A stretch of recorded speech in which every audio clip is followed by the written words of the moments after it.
और किसान बाबू सिंह यादव की आत्महत्या मामले में फरार चल रहा 1 लाख का इनामी डॉक्टर प्रियरंजन आशु दिवाकर आखिरकार अपनी मां के अंतिम संस्कार में भी शामिल नहीं हुआ। करीब 24 घंटे के इंतजार के बाद परिजनों ने आशु दिवाकर की मां का अंतिम संस्कार किया। इस दौरान शमशान घाट से लेकर घर तक पुलिस का जाल बिछा रहा।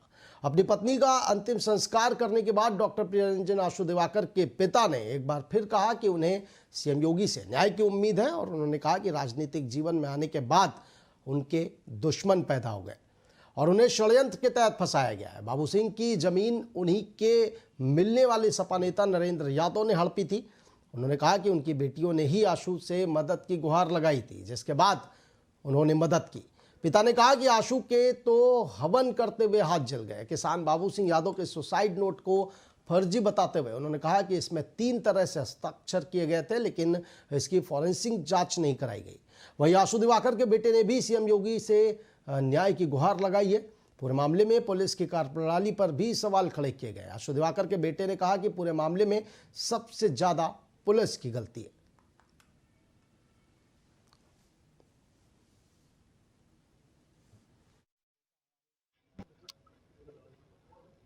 MBBS MS जनरल सर्जन हैं, इसी उपसला में रहे हैं यहाँ, और अंत में ऐसा हुआ कि जिला पंचायत के अध्यक्ष हो गए इसी कानपुर की। और इसके बाद जिला पंचायत के अध्यक्ष हो गए तो पैसे का कोई वो नहीं लगा सकता कहीं पे किसी तरीके का। और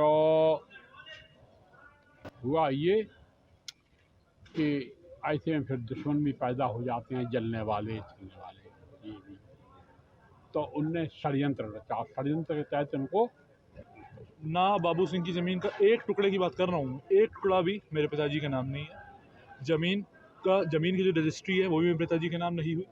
अगर कोई लिंक बन रहा है मेरे पिताजी का इस केस से, तो वो ये है कि बाबू सिंह जब उनका निधन हुआ तो उन्होंने एक सुसाइड नोट लिखा।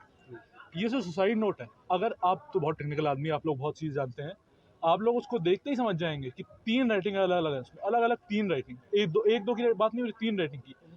बाबू सिंह ने और बाबू सिंह का हस्ताक्षर उन तीनों हस्ताक्षरों से मिला लीजिए आप जो सुसाइड नोट में है, आप नहीं मिला पाएंगे। बाबू सिंह ने मजिस्ट्रेट को खुद एक चिट्ठी लिख के दी थी कि वह पढ़े लिखे नहीं है, बस अपना सिग्नेचर कर पाते हैं। बाबू सिंह बहुत पीने वाले आदमी थे, बहुत ज़्यादा पीते थे।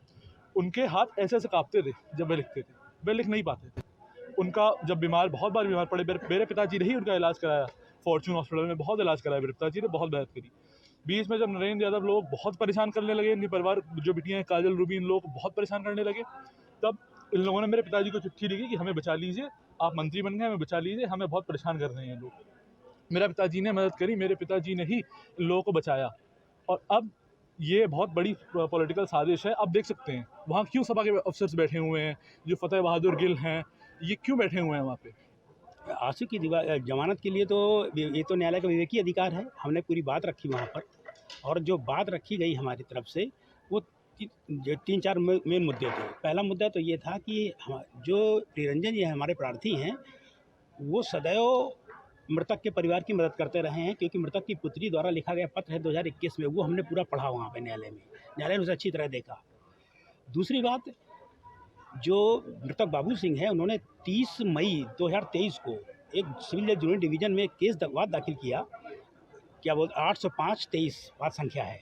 उसके पैरा नंबर 5 की लास्ट की 5 लाइनों में स्पष्ट रूप से लिखा है कि तब मृतक पढ़ना और लिखना नहीं जानता था, बमुश्किल से दस्तखत बनाना सीख पाया था बस।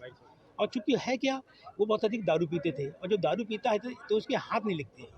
तो जो सुसाइड नोट्स है वो संदिग्ध है, उसको किसी न किसी तरह से लिखाया गया है या लिखा गया है या किसी दूसरे ने लिखा है। पुलिस इसकी फॉरेंसिक जांच करा ही नहीं रही है।